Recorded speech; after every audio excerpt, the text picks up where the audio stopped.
تفسیر القرآن آج کا سبق سورہ بقرہ آیت نمبر 267۔ اعوذ باللہ من الشیطان الرجیم، بسم اللہ الرحمن الرحیم۔ یا ایہا الذین آمنوا انفقوا من طیبات ما کسبتم ومما اخرجنا لکم من الارض ولا تيمموا الخبيث منه تنفقون ولستم بآخذيه إلا أن تغمضوا فيه واعلموا أن الله غني حميد۔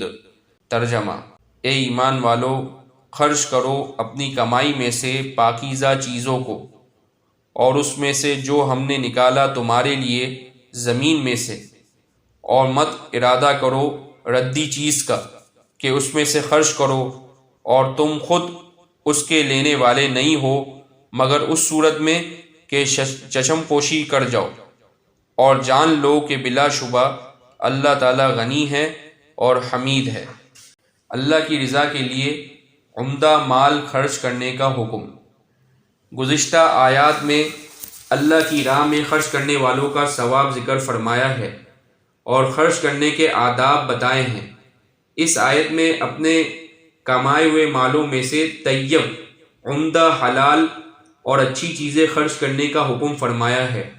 حرام کمانا تو حرام ہے، جو حلال مال ہے اس میں سے بھی عمدہ چیز کو اللہ کی راہ میں دینا چاہیے۔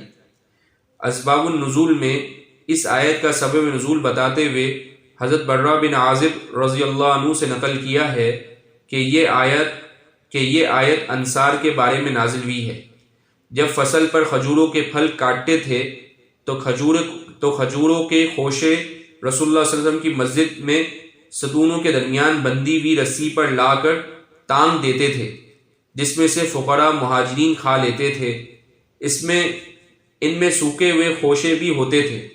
ان کے بارے میں ارشاد فرمایا، وَلَا تَيَمَّمُوا الْخَبِيثَ مِنْهُ تُنْفِقُونَ، کہ تم ردی چیز کو اللہ کی راہ میں خرچ کرنے کا ارادہ نہ کرو۔ وآخر دعوانا ان الحمد للہ رب العالمین۔